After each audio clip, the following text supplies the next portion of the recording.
Good morning, good afternoon, and good evening, guys. For people who haven't joined the previous webinars, this is a webinar hosted by ISA Delft for the next fall admits to get an idea of how life here in Delft and in TUD is going to be. So this is our third webinar, and we have a Google form in the chat so that you can ask your doubts over there if they're not addressed in this webinar. And today's agenda is to discuss about monthly expenditure in Delft, things to get from India, flight tickets, and the basic Q&A after we cover these three main topics. And Vignesh will take up. Hi guys, I'll discuss about the monthly expenditure in the Netherlands. So the first thing is the majority of your expenditure goes to your rent. So it basically depends upon which location you stay. Let's say it is ranging from 400 and something to 800. So if people are living in The Hague or Rotterdam, your rent would be almost close to 800 to 1,000 euros. And also if you're living in a student hotel, your rent would be close to 1,000 euros. So rent is not exact thing. And also every year, 5% of your base rent is increasing. And next is the student insurance. So this is the expenditure is like relatively approximate, not exactly. So it's like the student insurance starts from basic of 34 euros to 60 euros. So it's basically like what plan you guys are decided to take, and it varies accordingly. So next thing is groceries. So it is also depend on how you spend on the groceries every month. So if you are purchasing your groceries in the weekly market, so your expenses would be very less. Or if you go buy in certain markets like Albertine, Yumbo, etc., your expenses depends on the markets. So there is no MRP systems in Netherlands. So prices would be vary from market to market. So it depends. And eating outside, I would say like it depends. Like if you're frequently eating outside, I wouldn't say it's an expensive thing. But also you have a cheapest options called Doner in here, which is a Turkish cuisine here. So it ranges from 3 euros, let's say a sandwich type, and it etc. You can buy accordingly. And traveling also, like last video we spoke about the traveling. So certain plans and things are there for, let's say, starting from the trains NS, which has many options and flexible thing. So let's say first for priority, like if people living in Hague or Rotterdam, so you can take a subscription for every day you have. And or if you're living in a Delft and if you want only weekends to roam around, you have a NS weekend pass, which is close to 35 euros.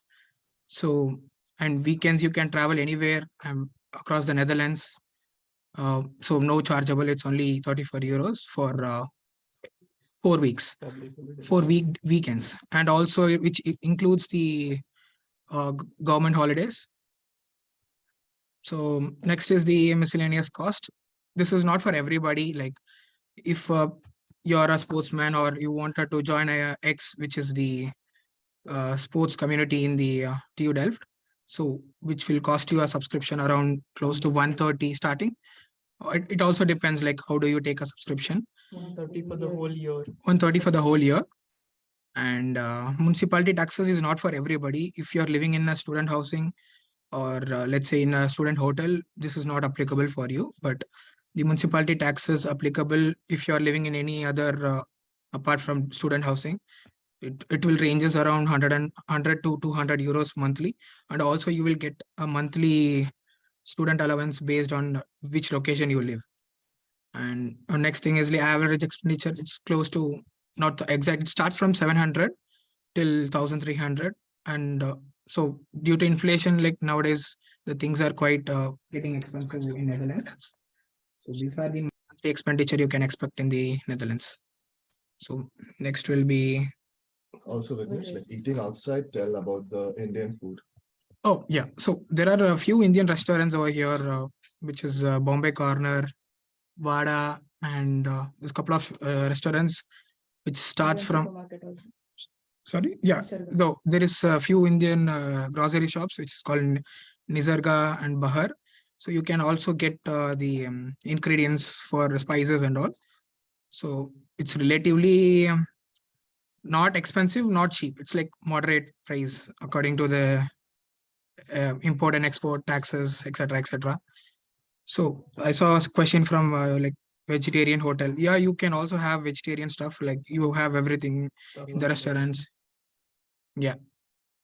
So actually the problem here is vegetarian might be in the same range of non-vegetarian, or might be much more expensive when you buy here.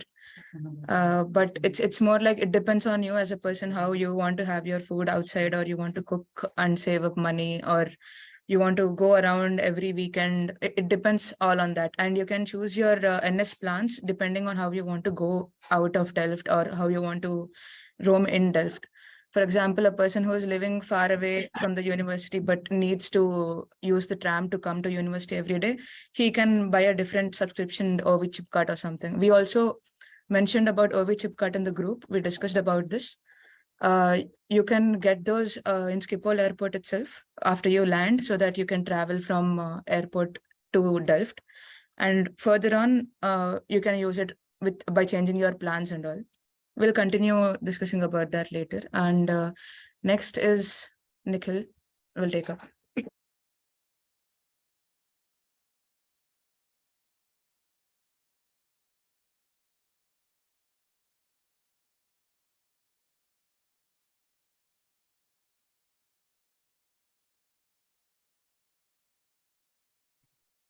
Yeah, hi. Sorry. So for the things to get from India, we would suggest like get a pressure cooker, because like to cook rice and like other stuff, you won't get cookers over here. You get it, but they are very expensive. Then masalas you can get for like your for like a month stay, or like 2 months or something, because you get all the masalas over here. And if you need something different, kind of like a homemade masalas, then you can carry those. But you please label those, like whenever you're getting something, some masala or something, please label them in your bag, because during the security check and all, like they shouldn't like take them out or something. Yeah, just pack them, like seal tight them and just label them, like saying that this is this something something kind of things. Then basically the adapters over here are different from the one which we have in India. So you need a universal adapter.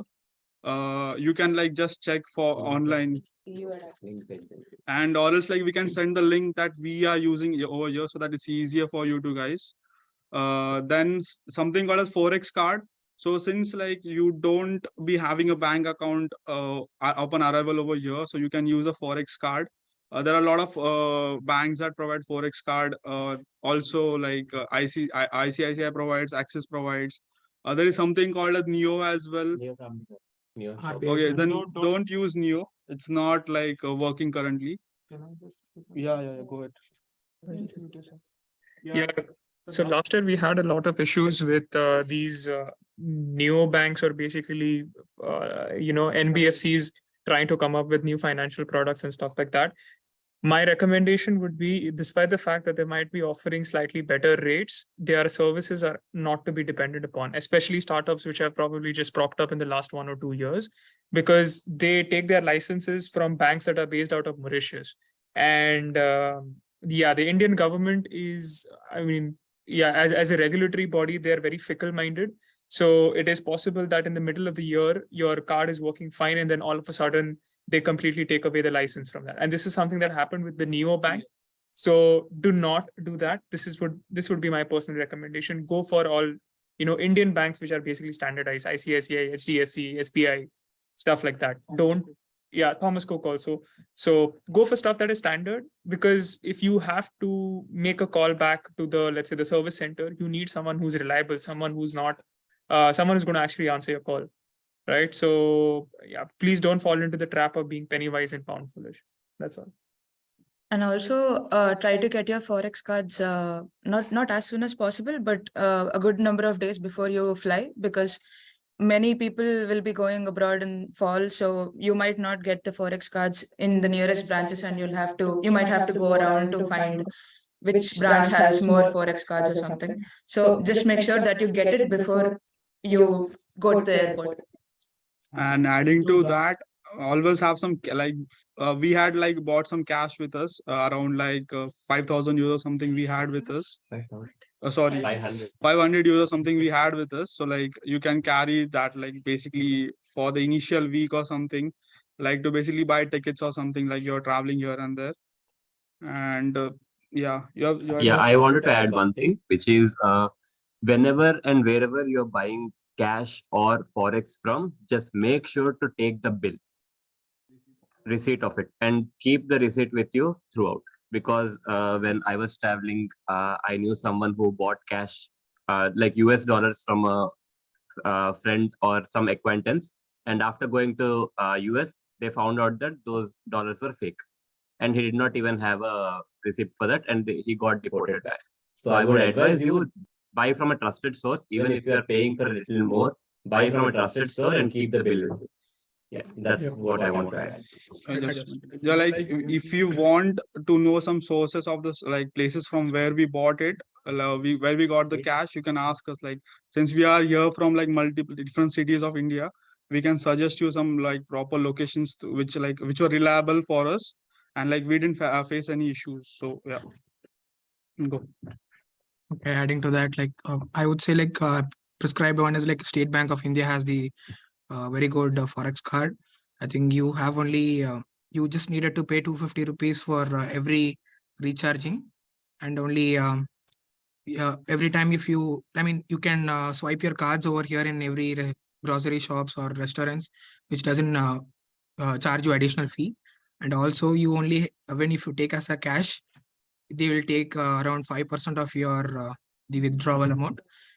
And I would say like people, if you are getting a euros from India, I would say get your exchange in a recognized exchange center, or else I mean, don't try to get from someone who's knows or like not prescribed one. And it's more like once you get your Dutch bank account here, you won't really use the forex cards or all those so much. So at most it'll be until you pay your second month's rent, I guess. Until then, you'll live on your forex cards, and later it'll be completely your Dutch bank account. And if you want more money, then you can get money transferred from your parents from India or something like that. So it won't be a big problem, but just make sure that you have a trustable forex card when you reach here.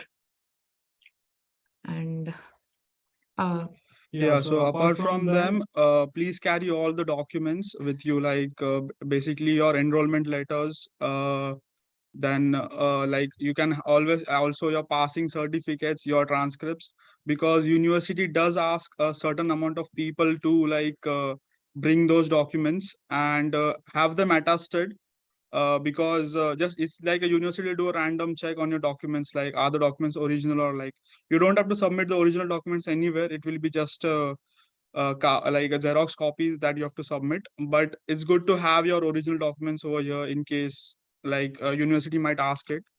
Then you can get your birth certificates. Like we have mentioned a list of documents. If you have driving license, you can get them. The Indian driving license. Okay, yeah. Just for the apostille birth certificate, it's like if you're living outside of Delft, then you need it. If you already get a housing which is in Delft, then it doesn't make sense because it is valid for like 2 years. And even if you want to go somewhere else after your master's, then it's like it's already expired. So if you already get a housing in Delft, then don't go for it. Yeah.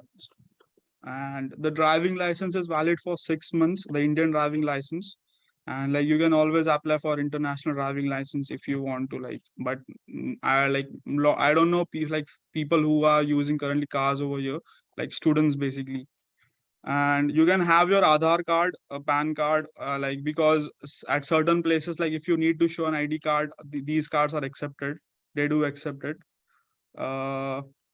Apart from those, like bring all the documents, basically your GRE mark sheets, your IELTS scorecard, your 11th 10th and 12th standard results, and bring original as well as copies. Like original, it's good to have your originals, like because you're gonna might need it, you don't know.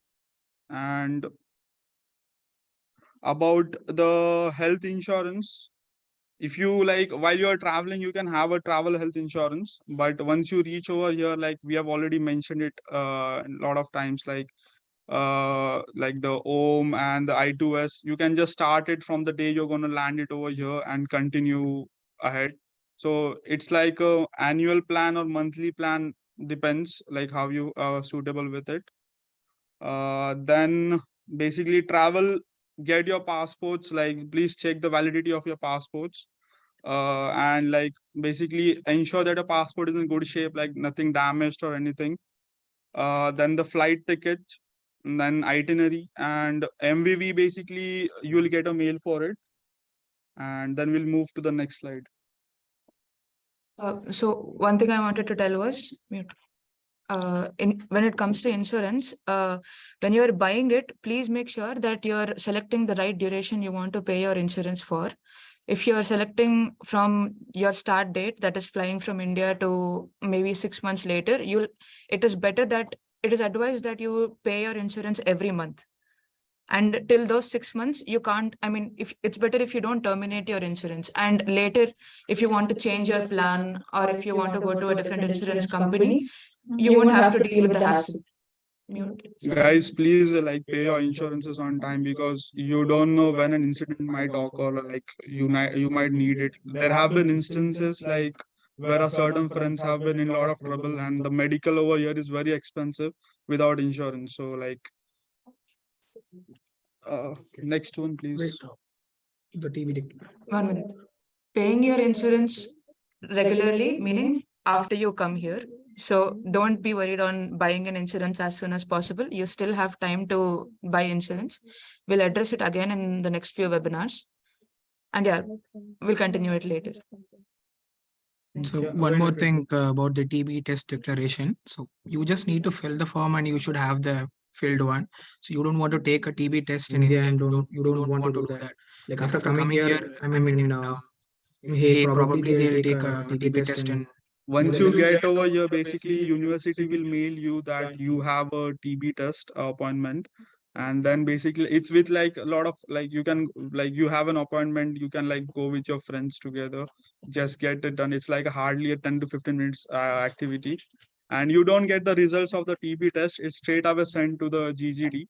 And if there are certain if there is some like something comes up in the TB test, you will be informed about it, or else like if nothing comes, you're good to go. And I guess it's like you have to do it every 6 months. But you once they'll figure out. Let them figure it out. Okay, Sharon, you have to Yeah, add? I wanted to add one thing.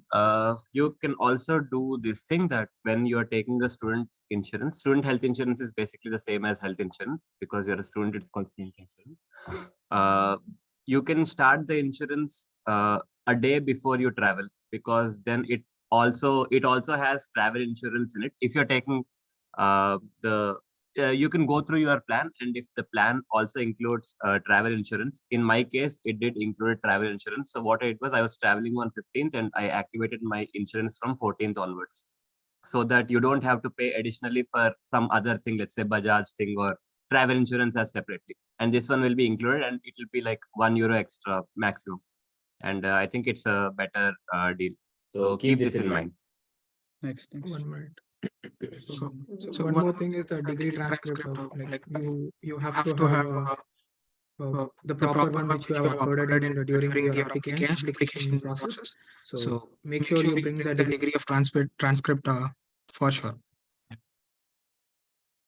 And you don't have to necessarily get them apostilled. If you bring the originals of your provisional certificate and original degree, those two are good enough for you. It's not a big deal for getting them apostilled or something. Okay. Yeah, next. Flight tickets. Like once you get a mail from the that your MVV visa has been approved, basically you can book those flight tickets. But wait for the mail to come, and because like if you book it and like there is some issues come up, then like you might lose the ticket, or you'll have to lose some amount of the ticket, or like you'll have to refund. There's a big hassle. Then like all the flights, like there are multiple airlines that come over. Basically, Amsterdam is a very tourist place, and the main airport over here is called as Schiphol Airport. So like there are a lot of major airlines that come over here. We would suggest you to come like 1 week prior to your IP, because then you can get used to the weather as well as like your surroundings. Okay, then where like Schiphol. Okay, go. Okay, so additionally to that, like if you guys take it from the direct website of the airline, you can actually ask for the student discount. Like let's say in Emirates, if you apply the student name of student in the promo code, you get an additional baggage and 10% discount on your ticket. So which will be useful for you guys to book the ticket. Let it be. So like guys, like multiple airlines provide different kinds of discount. You'll have to go through it, and simple process that I would suggest is, so you guys know like from which cities you guys are coming to coming. So you can just like meet up with each other, decide like so that you can come together. It will be helpful for you guys. That's how we did. Most of us, we did it.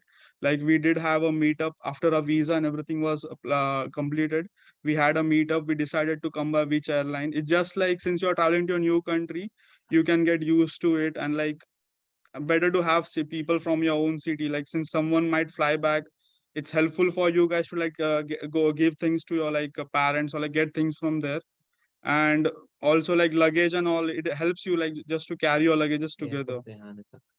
Also, like it's a big hassle to come from Schiphol Airport to Delft, because you have to carry your luggage in your train, and like just to figure out all the things. So better if you travel in a group, it's better. That it has helped me a lot, like while we were coming. And then so KLM, KLM is the airline which has got direct this is a direct airline. Like you don't have a halt anywhere.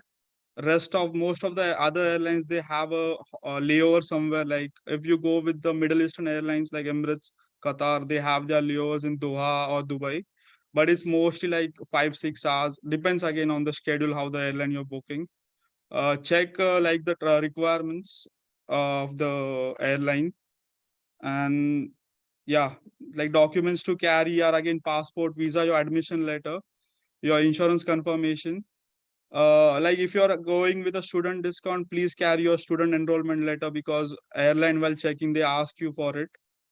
Once you reach Schiphol, like there are a lot of kiosks present, like desk, you can just go and like there are also a lot of people like the station staff is available. You can just ask to them, and they can like help you with buying tickets. There are few apps that we use over here. It's called 9292 and NS. And the 9292 is quite reliable. You can just check the schedule, like you have to just put your destination, like your location, your current location, and you can come. Then from Delft, from Schiphol to Delft, it takes hardly an hour around, like to reach. And you can like just download NS app, like a 9292, and you can come over here. It's easy. Next. And you don't have to worry if you don't have anyone with the same flight or anyone from the same city. It's nothing that it's better. That's all. It's not that you have to do it like that. It's just that I didn't have anyone from my city, but I met my same flight people from Dubai. So that was helping me, because I was actually standing at the wrong gate and they were standing at the right gate. So things like that might happen. We're just giving you a heads up so that you can go according to same flights as well. It doesn't have to be necessarily the same city or something. It's just good to have someone with you so that you don't go around wondering where you have to go. And you have the OV chip card option as well at Schiphol Airport. It's more like there's an ATM machine kind of thing, which is called a kiosk. And there you can go and buy your tickets. You can use your Forex card or Visa MasterCards. That won't be an issue, but it's better to follow the apps. We'll send you the application links later in the group so that you can go through the application and see how you can buy a ticket from Schiphol to Delft. It is not a big thing to worry about. So it's just that you have to carry your weight, whatever you're bringing. Let it be 3 bags of 30 kilos or something like that. And if you're bringing a lot of stuff from India, if you miss one or two, don't get disappointed that you miss these spices or something like that, because you'll get them here. The common spices, you'll get them here for sure. If you have anything specific, then make sure that you bring those. And always later you can get couriers from your house. It's not a big thing to worry about. And I'll just add to this. Like, so one of my friends last year got like a powdered thing inside a pack, and they did catch her in custom. So make sure if you're bringing something made at home and stuff, like you can be held for a long time in the custom. So yeah, please be aware about those, because it's good to have the already packaged ones, and the household ones. I don't know if you're bringing like white powdered ones, then it's good to not get them, I would say, for sure. Because Yeah, guys, like try to avoid like packets opened, because one of my friend we had almost missed our flight because of that. So please be aware of those. One more thing to add. Guys, also, like, with regards to the courier stuff, I think you can get anything couriered from India to over here, except for the semi-liquidy stuff. So it's not like you can get pickles or ghee or jams that are probably homemade, or even, let's say, if they're even branded, you can't send them by a courier. So if there's a very particular brand of pickle that you cannot live without, and you think it will make your life much more fruitful in the Netherlands, then please get it along with you in the flight. That's all. Additionally, like one more thing, like if you are taking a halt in, let's say, a Gulf country, so make sure you abide by the rules in the customs of the things. Let's say if you're like if you're bringing the poppy seeds, which is common in the food we use, but poppy seeds are banned in Emirates or let's say in Etihad things. So make sure, like, even common grocery items are still banned in few countries. So make sure the transit is proper. And so while you reach the Schiphol, and from Schiphol, if you're taking train to Delft, make sure your things or belongings are having safe, because personally, in my experience, I got robbed. I mean, my roommate got robbed. So it's not quite common here, but during our situation, it was not like, for at some reason it was super crowded. And so unfortunately, he lost his bag, which contained passport. So later it became a big issue. We went at police station. I became eyewitness. So it became a big hassle. So make sure keep your things very safely. So even though the Netherlands is big country, make sure it. I just saw a question and I was about to address all of this. So as we said, spices, don't get a lot of dhania powder, jeera powder and all, because all of that you can buy over here. Get something which your mom makes, and you can use it with, let's say, rice mixes or something like that, which you can use directly with rice or something, because trust me, with all of this work hassle, sometimes it will get too difficult for you to cook, and these are going to make you survive. So as the Ved said, get your favorite pickles, get all of your spice mixes and all. Don't get all the other stuff which can be easily bought elsewhere. And like you asked me carrying flour and all, I think it can be like bought here. And yeah, I think that's it. Regarding the sim, like you can like Duo actually provides you a sim, like when you like arrive at your accommodation place, basically in the welcome kit you get a Libera sim. So like, or else like you can just go to an any like mobile shop, you just have to show your ID proof and they give it to you. Like they won't like Duo, it's free. Libera, like a rest all places they might charge you €1 or something, but mostly Duo gives it. You don't have to worry about it.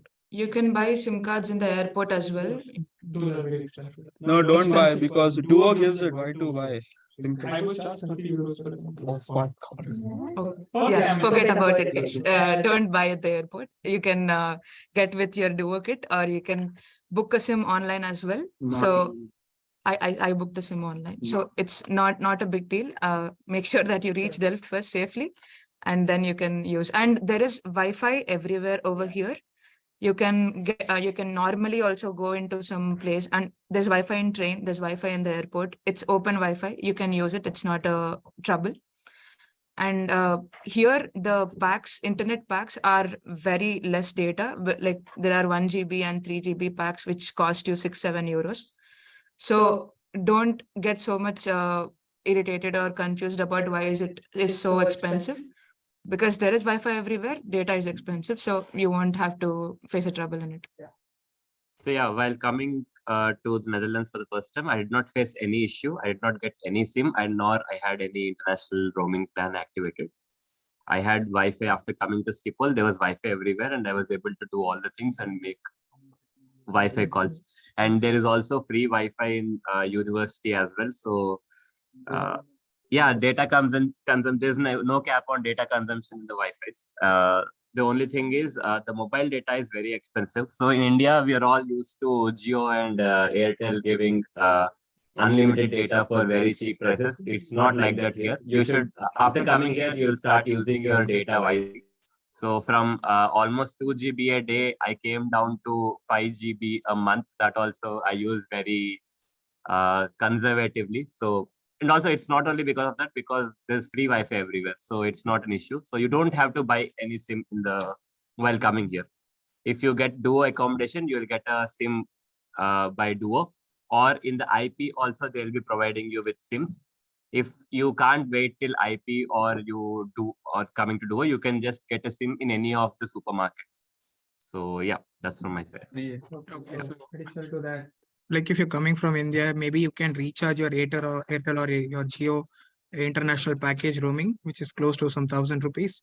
So you can speak for some minutes. So let's say if you're reaching Schiphol, if you call your parents, you can just tell your parents that I have reached. So later you can just in 1 hour from Schiphol to Delft, you can reach your home. Then you can call from Wi-Fi you have. Make sure that you don't use your data much here, because like last week I got charged for €17 for 1.6 GB extra, which is relatively high. Yeah. Next.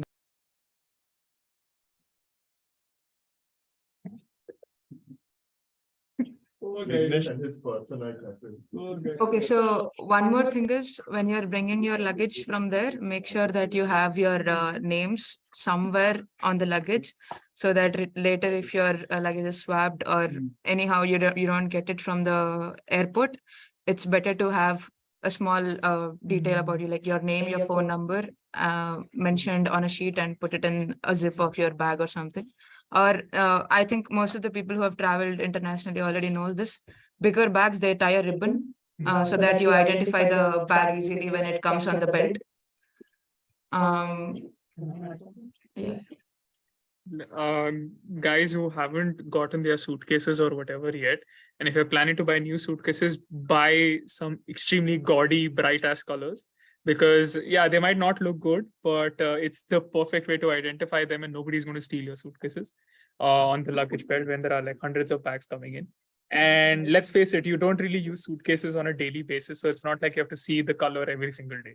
So this is just a word of advice. It helps me. So It actually did help, because I was one of the people who bought. I was one of the person who bought a suitcase from Amazon by Amazon Basics, and after reaching the airport, there were like 20 Amazon Basics suitcases on the belt itself. Luckily, I had a ribbon tied to it, so I did not face any issue. But I don't know how the other 10 people figured out which one is their bag. So yeah, it actually helps getting a bright color which no one else buys. We'll have this discussion like in a later webinars, like regarding the Schiphol airport and all. Like you have like there are certain things that will tell you about the Schiphol as well.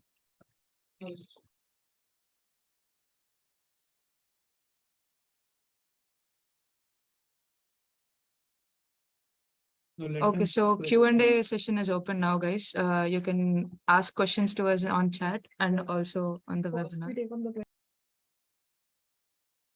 I can share my. Guys, we'll first take the questions from the Google form that we have circulated, and then we can go to your other questions. Wait, can you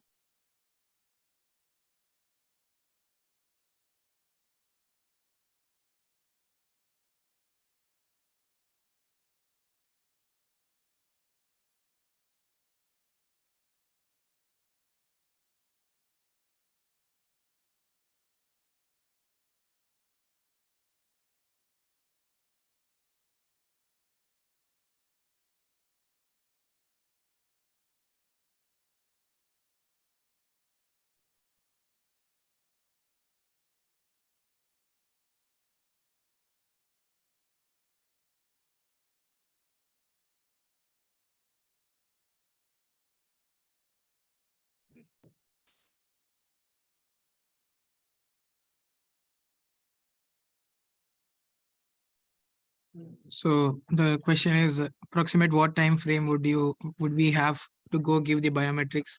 Will we be given an opportunity to select the dates?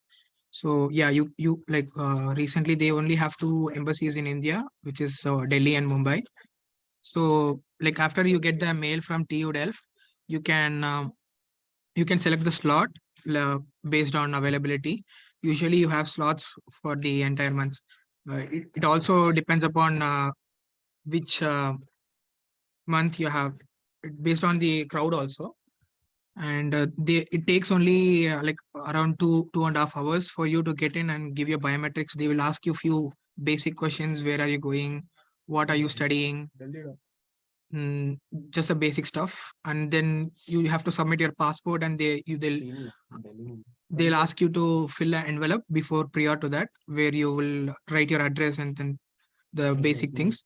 And later, after 15 to 20 working days, your passport will be sent to your home. And next question is, how will I know if I have received a scholarship or not?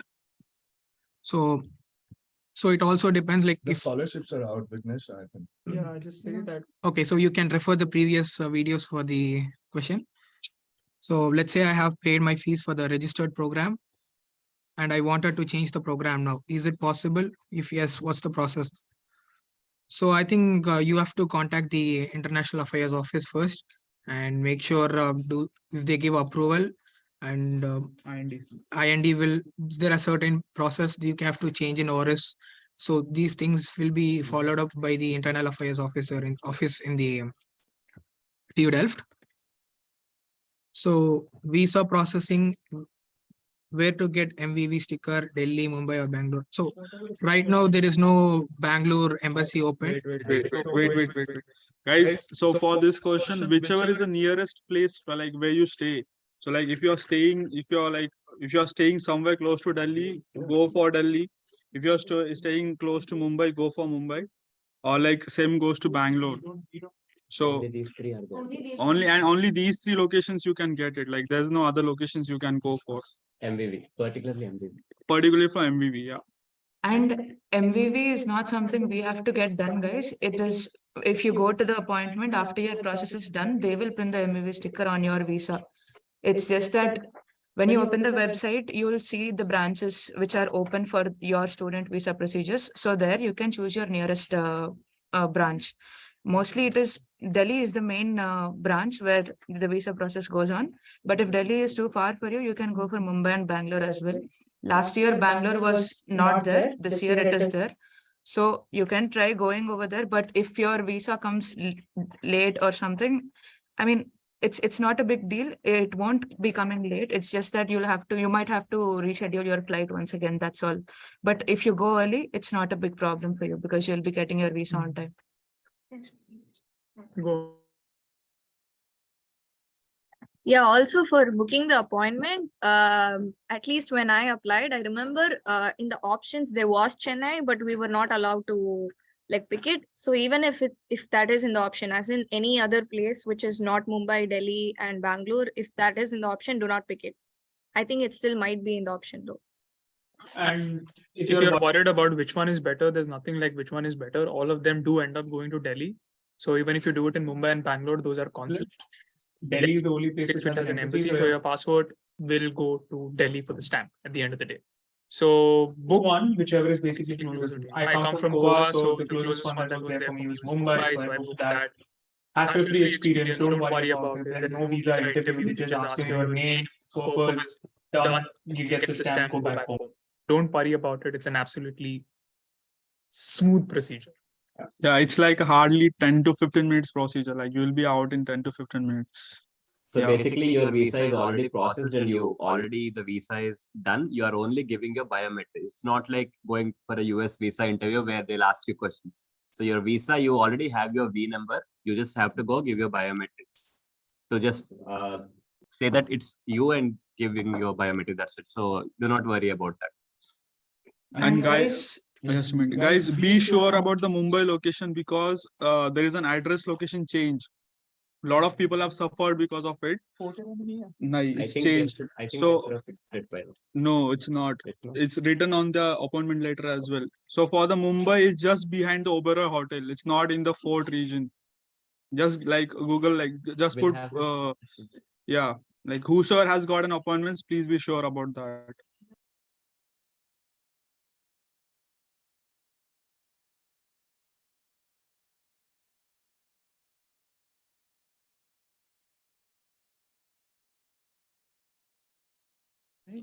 Next question is, what are the campus facilities you can freely access? Labs, common areas, gyms, sport fields. Okay.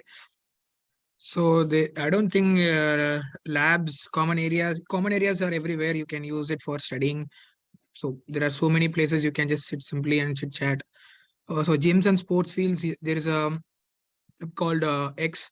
So you basically need a subscription. The X has so many facilities inside. They have inbuilt kitchen, gym, gymnastics. They can also have they have musical instruments where you can pay and you can learn the musical instruments. And and there are you need a specific access for entering certain labs. So let's say, so here there are certain labs, so Reactor Institute. So these are places are not certainly not allowed by just like that inside. So you need a prior access permission from the labs and all. So next question is getting a part-time job complicated? Are there any taxes or hidden charges that we should aware of while doing part-time jobs? So there are so many part-time jobs here available here, but specifically like if you're looking for a TA or RA, so the question answer for the question is previously given. And apart from that, you can also apply for, there are jobs like a delivery guy, which is a Zomato kind in Netherlands. Else a DHL delivery guy. So these are all, they don't specifically keep interview stuff like that. They just ask you few questions, then the company will apply for you the part-time work permit. It almost takes you 5 weeks. So you will get those permit, then you can start working. So taxes relatively, I don't think applicable for part-time jobs. And so if you're quitting the job, so it's similar. So you have to give 1 month notice period for that. So there's not much mention that. So adding to this, like part-time job, please, like if you're looking for it, always ask for work permit, work authorization, because it's illegal to work over here, because since you're working, you're visible to the public eye.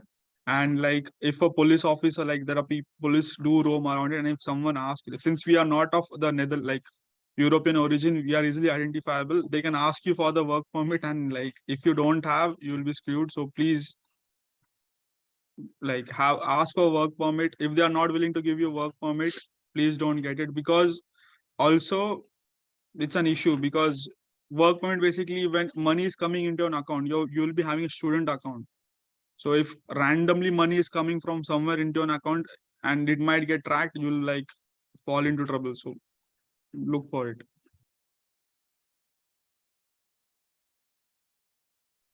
Okay, so the next question is, if I did not get good housing in the first semester, do I have the option of changing my rent mid-year?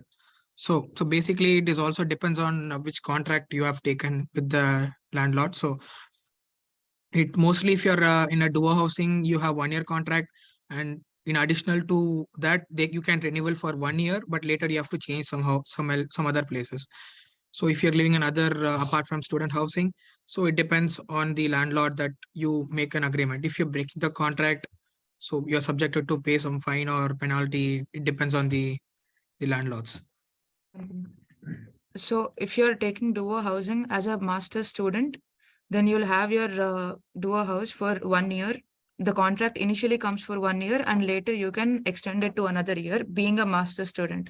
If you're a PhD student, the rules are different. Okay, next question is, how is the scope for TU Delft electrical engineers graduates in Netherlands, and how is the situation for vegetarian Indian with respect to food? I think Electrical engineers. yeah, What? Devian will.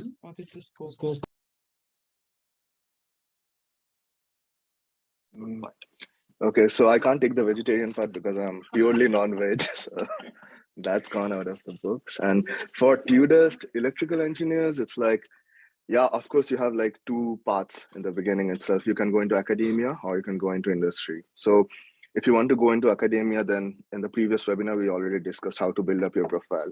Because for academia, again, GPA and then projects, research papers, these are much more important. If you go into industry, it's more of like a decent GPA is good enough. And for scopes, I would say you have like Shell and like you have power companies, you have the DSOs, TSOs, you have the cable companies. You can also go into like multidisciplinary, more of like if you want to do like physics-based stuff, then you have quite a lot of HVDC companies as well, or microelectronics. So if you look at it, there's like a lot of scope actually. And most of the people I know who worked hard during their masters actually ended up with their like the desired profile and also a good salary as well. If you had like specific questions, I think put it in the group and we can take it forward from there. But in general, you do get a good salary and you do get a job at the end of your masters. And I'll take up the vegetarian question. So you do have a lot of vegetarian options here. It's not like you don't have vegetarian options at all. And a lot of people in the West are also going vegan. So vegan options are also something you can look at. And but whatever you see, cooking at home is the most economical and best, because you probably won't like the taste of the food, or it will be way too expensive to afford it every day. So cooking would be a really good thing. But in the university as well, there are a lot of places which serve a lot of vegetarian options. So it won't be a problem at all. Okay, so going to the next question. Sorry. Okay. Just one sec, for the vegetarian guys. Bhindi is very expensive though. That's Bhindi is very expensive. Everything else is fine. Ladies' finger is It's very like, expensive. it's like guys. 3 Idiots, Hindi 12 rupees kilo. It's like 12 euro a kilo here. It's actually 12 euro. So yeah, 12 euro a kilo. Yeah. For people who don't understand Hindi, ladies' fingers are expensive here. It is 12 euros per kilo. So if you like them so much, get used to not eating them so regularly as well. So you can also get your veggies in the weekend market, and there's a week market in Thursdays here. So if you go, there is a shop called, I don't know the name of the shop, but it is close to the corner of the church. They sell every vegetable for €1, which is really good. I usually buy there. So your expenditure will come drastically too low, because I spend only €120 monthly. Guys, simple thing is like once you come over here, there are multiple stores. Just visit those stores, get a rough figure, or like where like you're costing more, things are more expensive where, and like you can, like you're good to go then. You figure it out. Yeah, and you can figure it out. Like it's not a like complex process. Yeah. It's okay. 56th question. What is the average salary after? Okay. Is there a recommended deadline to complete the fee payment so that I would have a good chance of securing housing on the TU Delft housing portal? So, so to tell bluntly, it's never late to pay the fee. It's just that if you pay earlier, you'll get a good house, and you'll be able to find a good house even if it is not under student housing. I mean, it is never late doesn't mean that you can pay in September as well. It's just that you pay around like May ending would be the good time for you guys to Okay, as soon as possible, guys. Pay your fee as soon as possible. Go ahead. Yeah. All right, guys. So we cannot stress. Please mute yourself. Yeah, we cannot stress on the as soon as possible capital, whatever you want to make it. Let me give you an example. I paid my fees on May 17th, and by May 16th, the duo housing was completely filled. And this was in 2019. Last I heard from the batch that came here in 2022, the system completely got filled up on the 6th of May. So you can imagine that every year the date is moving forward. So ideally, I would say April end, not even mid-May, irrespective of what is written on the TU Delft website. Please stick to the April end. This is for duo housing. The fees that you pay after that, yes, you will definitely get an admission, but then you will have to hunt for housing by yourself, which I'm saying is not impossible, but it's definitely more challenging and difficult. I found a house for myself, but it's definitely more, stressful. So pay your fees as soon as possible. Don't wait till the end of May or something like that. After first week of May, you start paying. It's preferred that you have options outside student housing as well, because it's a really hectic process, guys. It's a long process, and people have been struggling even till now to find houses. So it's just better to pay as soon as possible and get the student housing. And next question. So housing is a very important criteria here. Like if you're not able to secure a shelter, so Netherlands will tell you to leave. So make sure if you have your stay or a home, then approach here. Else, like it's being, I'm being very harsh, but it is the truth. TU Delft will tell you to leave. Does the university, yeah, okay. Does the university have a mess system? If so, what is the pricing like? What is the type of food served, quality and quantity? So the university has coffee shop, cafes around. There's a branded cafe called Coffee Star. Almost yeah, it's there in every department, but it's like you'll just get a normal sandwich for around 3-4 euros, which won't fill your stomach. So either learn cooking, or you'll have to end up spending at least 5 to 6 euros to have good energy for the rest of the day. You'll have per meal. So on an average in Netherlands, you buy at the university or you buy outside, and someone has to mute. You buy food outside other than the food you cook at home. It is usually 7 euros, which you will need per meal to fill your stomach and work. So just keep it in mind that food outside is expensive here. You'll have food in the university as well. There's a supermarket, there's a Spar as well. But again, it's the same prices. You spend 2 euros, you get a normal bread or bun kind of thing. So cooking is your like one of the life skill here. So you should know cooking here. So if you're not able to cook, so you're in trouble. So if you're maybe a rich kid, you can spend so much on food every day in restaurants or some sandwiches, etc., etc. But cooking is very, very mandatory. Learn some basics, like make somehow at least how to make Maggie or how to make a sandwich. Yeah, it's mandatory. So you can't depend on other student or your let's say your roommate. So everybody has work end of the day. Everybody has assignments. Everybody will be under high stress here. So you should know cooking here. So going to the next question, main airlines and baggage allowances availed by previous batch. So, so firstly, if you're inclined towards a particular airline, just make sure that you read all the rules of what you can bring and what you cannot in the website. So for example, I booked my tickets on Emirates, and later I had to go through all the rules and regulations written on the website so that I understand what all I can take in my baggage and what all I cannot. So usually the Gulf Airlines give you 30 kgs and plus 7, that is the cabin baggage. Cabin baggage is 7 and check-in baggage is 30 kilos. And if you apply your student discount, you get 10% discount and 10% of extra baggage. These rules are with Emirates, Etihad, and what's the other one? Qatar. So excluding these, if you want to go with other airlines, just make sure that you read all the rules.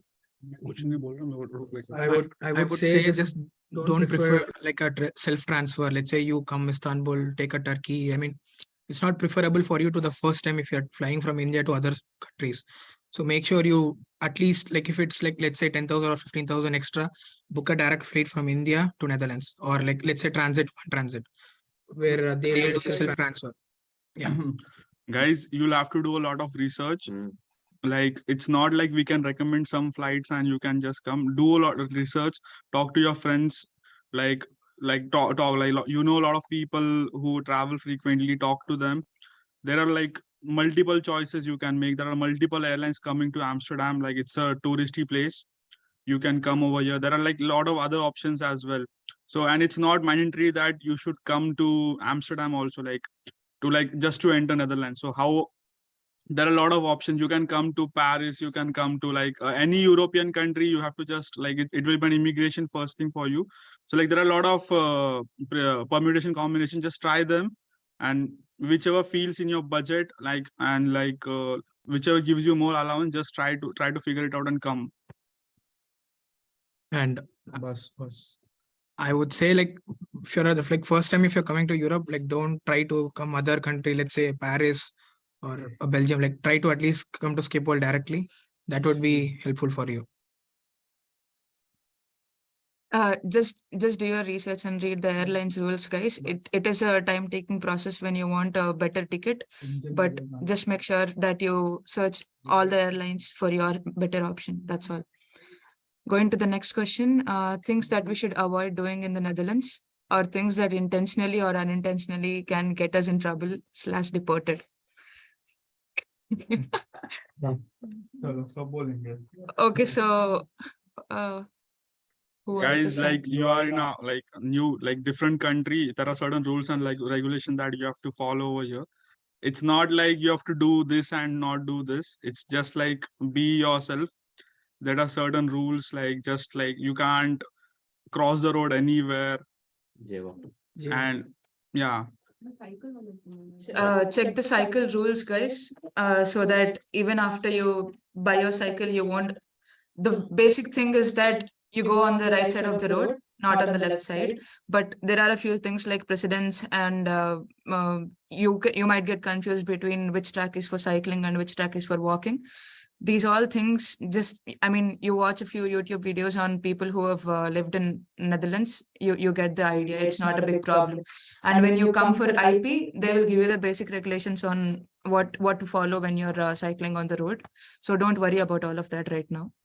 Also, guys, like be friendly as much as possible to the people over here. Like you just can't behave like rashly or something. Like if you have done a mistake, just apologize them and like move ahead. Like just like be yourself. Don't think like you are somewhere else, and like just behave yourself. That's the thing. One most important thing I would say is just think what people will think about you, because when you're in a different country, you're not only representing you, but also the entire nation. So whatever thing, if you are unsure about certain thing, whether I could do this or not do that, you just ask someone who knows. There's no shame in asking, but there is a lot of shame to you and also to the entire country if you do something wrong and if you get caught. I'll also add to it. So academically, what's absolutely a no-go is plagiarism, because in India, it's not given much of an importance, and we end up like, I don't know, like having similar answers for assignments. But here, if the assignments are very similar, like they don't go through like a software called Turnitin, and if you have quite a high similarity, then you might end up, you know, even being deregistered from the university. So make sure you don't get into anything like that. When you're given an assignment, do it by yourself. Of course, like consult with your friends, but then don't end up copying from people, because that's the last thing you want to do over here. Same goes with the exams as well. Like the exams are like, you won't feel like you're sitting in like exam hall and all. It's like a regular process. Just follow the rules and regulations. I'm good to go. Yeah, also guys, just don't stare when you're walking on the road or cycling or something like that. We have a very bad habit of staring at people just walking on the road. Don't do that. Don't make others feel uncomfortable. And I think what Sharon said is extremely important. Like you're representing the whole country here. Okay. That's all. Just don't stare, no matter how good the person looks or bad, whatever.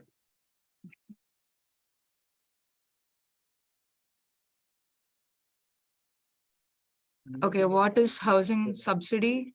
Rental allowance. So this is a much like, it's specific to your buildings. It's specific to your rooms where you get which you get here. So it's when you get the duo access, guys, just make sure that you read all the things mentioned in your option. It can be mentioned that there is allowance, but it can be mentioned that you have to be above 18. Like if it's above 18 or above 23, it might be only for bachelor students, and that is why they put you have to be above 18, or if it might be only for master students and they put above 23. So just before choosing your option, make sure that you click the right option after reading all the rules and regulations and the facilities provided in the rooms. And at the same time, the access will stay for 4 days doesn't mean that you get the time to decide which room you can take for all the 4 days. The best choice would be to take one proper room initially and then check it out. If you want to change it and if your other room is also available, then go for the second option. Because the moment you see, the rooms are going to be filled. You might end up getting only the last one which is available. Because when I got my room, there were only 2 rooms in that particular building. By the time I checked one, the other one was over and I didn't have any other option left, which turned out to be a good room. So I was safe. So just be careful when you get your access. And also, when you get your access, if you lock your room once, there is no provision to change the locked room. So if you're, let's say, unsure about 2 rooms and you want time to check out the 2 rooms, which I don't think you should do that because a lot of people are already in line. And by the time you check out the other room and come back to this room is gone. And you go back to the other room and it's also gone.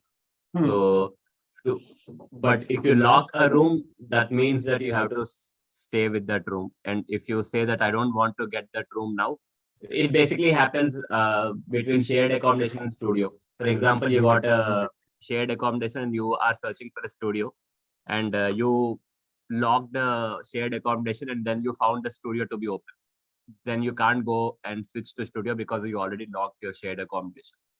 Okay, so make sure that once you lock in your accommodation, you can't change it. Portal. Portal. Guys, like it's a simple option that I'll tell you is like, so how I did it was like I had just, when I got the access, I had like just shared my screen to the my friends already at Delft. So like they could see all the apartments that are available and they know about it. So like you can just take their help and book it. It's very simple. Like it will be simple for you guys. And to talk about the allowance, first get a house. Then we can discuss about the allowance. It has a process, but that is something which you will do after coming here. So it also makes sense because then they choose their house here. So maybe if you want to keep allowance in mind right now, just make sure that you read the rules on the option when you get the access. That is it for now. Just see that you're above the age limit and there is rental allowance for that. Sometimes if there are shared rooms, the rules might differ according to your roommates as well. But that is after you get the house. Even if you don't get it, it's not a big problem. But yeah, just read the rules when you get the access. And so why we are like insisting you housing is important. Like if you have a house, you can only then register in a municipality, which is Gemeente here, which it's like a chain reaction. Then you can able to apply your bank account. Then you can get your BSN number. It's all like a chain thing. So if you're not able to secure a house, you are not able to get a BSN number or a bank account, which TU Delft can't refund you back. So housing is very important for you. Like whatever, like if you get a housing, just take it away. So if you go for getting an allowance and leave that option, you might not even get a house. That's the problem we're thinking about. Like if you just set your priorities right when you're looking for houses, guys. Nothing more than that. The next question, do we have to subscribe to our insurance ourselves or there is university suggested one? How is the process? So there is a separate tab in the university website itself on insurances. So they have 3 main insurances which people take. One is I2S insurance, which most of the students take. And there is OOM insurance, there is ABN AMRO insurance. So all the insurances and the rules which university agrees with according to those insurances are written in the website, guys. Go through it. We'll send this link again in the group later. And when it comes to insurance, just make sure that you are on the date, but it's not something which you have to plan very prior to. So you can buy your insurance like a week before you fly as well. It's not a thing you have to worry about so much. It's just that you have to choose your plan according to your usage over here and make sure that you choose your duration properly. And the next question. In case our housing starts after the IP and we still want to attend the IP, then what are the options we'll have? We've already discussed this in the group multiple times, guys, but we'll tell it again. It's 90% your housing agreement will start around IP only. It's not that it's not that your housing agreement starts in September first week. Even if you are not able to attend the IP because of your housing agreement, you can choose to book Airbnb here or stay at your friend's place or stay at your relatives' houses in the Netherlands or something and then come for the IP. It's not essential for you guys to attend the IP. It's not essential for you guys to come to Netherlands 1 week before IP. I came exactly the day before IP and I still could attend. So you don't have, see, even if you try to plan it however you want, you might have to miss a few things for a few other things. So just be open to get adapted here. Just be open to adjust here. Also the core.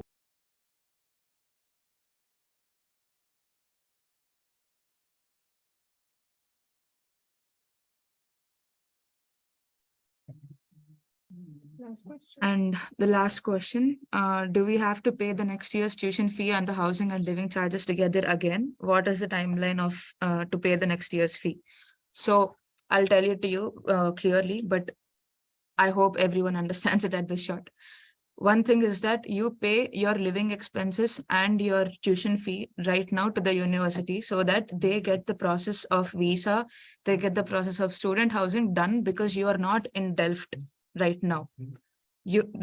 Probably for most of you, it will be the first time you enter Netherlands. And that is why the university just wants to make sure that you will be able to live here for the next year without any problem. That is the reason they ask you to pay your living expenses with your tuition fee right now. After you come here, after you have lived for an year here, you only have to pay your tuition fee for the second year. You won't have to pay your living expenses later. So you'll be paying around 32,000 euros right now for the next year. You get around 11,000 or 12,000 euros back into your Dutch bank account after you come here. And for the second year, you'll only have to pay your tuition fee, which will be close to 20,000 euros. You won't have to pay your expenses for the second year. You can choose your expenses after you live for a year over here. That is the thing. Yeah. So Anyone else? in second year also you have the option to pay monthly basis. So it is not worried about paying the second year. Like you just need to think about the first year fee now.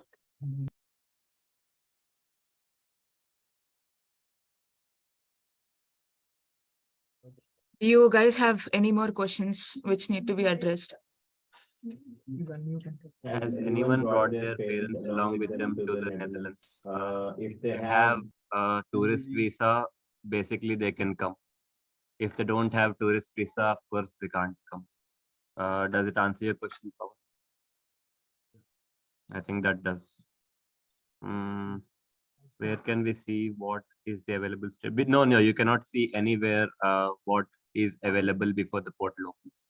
So one good option you have is go to the Duo website, see all the student housings which are over there, make a list of which are closer to the university, which are closer to the supermarkets, because I made a list like that and that helped me because when you see it on the portal, you won't understand anything except how the building is, how the parking is, how the rooms are, how the corridor is. You won't be seeing nothing else. Maybe you can do that in the Google sheet, which we have posted in the website. I mean, the ISA WhatsApp group only. You make a new sheet and go to the Duo website, and someone like a group of you can put all the houses in one location, like in one column, and then whatever the pros and cons are there, whatever you find the distance from the university, you can use Google Maps and all. You can like make a sheet. And then maybe when all of us, like the seniors who are in the group, they have time whenever they see that, they can add some other stuff in that. Because making a document from like scratch would be very difficult for us as well. So because you're already doing the research, it would be very easy for you to make a.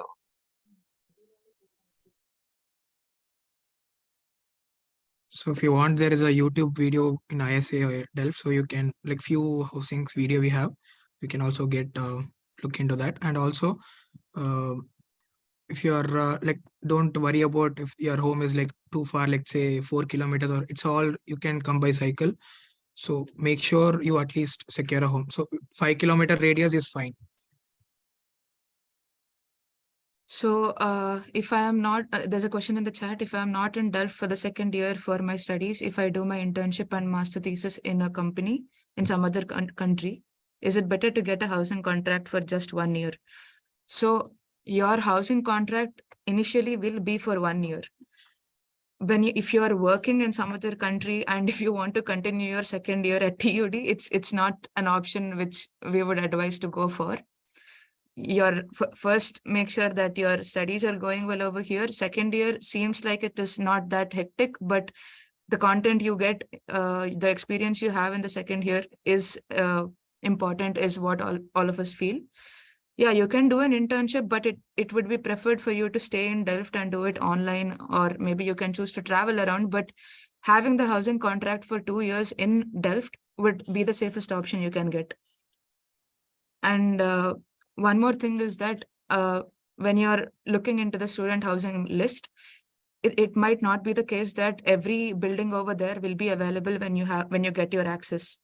Sometimes they open only a few buildings for now, and maybe they reserve a few for the spring admits. So don't depend on that list completely. Just make a priority to choose your rooms as soon as possible.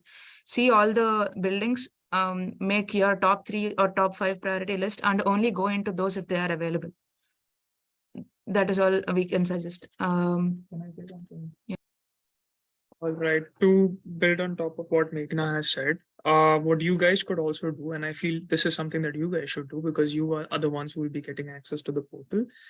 Once you have a list of all the accommodations that are actually available, the people who get access first create an Excel sheet as to how many rooms are basically available on that. And then successively, basically, the people who get access after that keep updating it. So you guys are kind of creating like a real life feedback system as to how many rooms are available. Although Duo does not provide access before, but only once you get access do you really come to know. So you can basically help the people who are coming after you. That's the only way to go about it. I remember someone doing it in our year. But I think you guys should take charge for it. Yeah.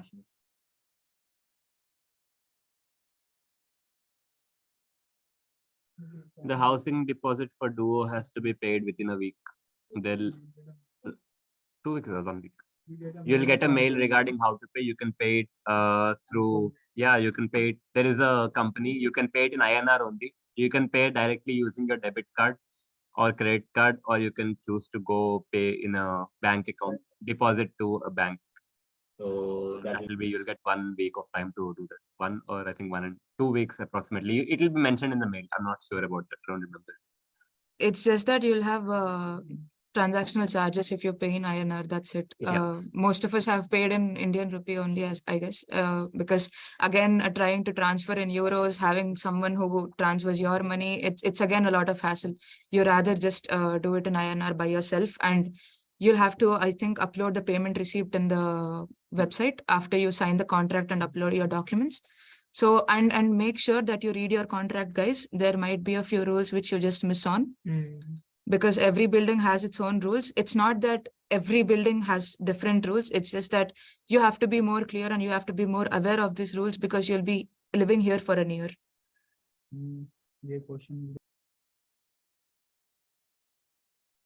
I have, there's a question I have noticed on room.nl. There is a limited period to book, agree on a contract on some rooms. Is that normal? Okay, sorry. I think, we are done. More than time. 2 minutes over time. Okay, so rest of the questions, if you have, you can continue asking us in the groups, guys, and there will be more webinars ahead. As your process goes through, we'll guide you through it. You don't have to worry a lot about it.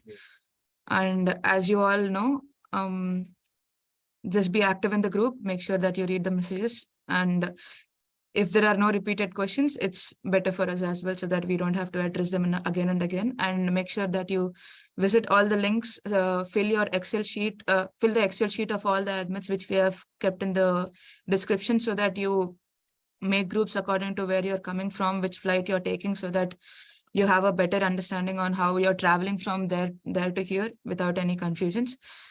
Don't be too scared about all of this. It will be done in 2-3 months of time. It's not something which you can't do. So yeah, just be aware, read the rules and regulations. If you're lazy to go through websites and read the content written in it, this is the time to not be lazy. Go ahead, explore everything, read everything, and just keep your mind clear so that you won't have any confusions ahead. And yes, thank you guys. We will be closing the webinar right now.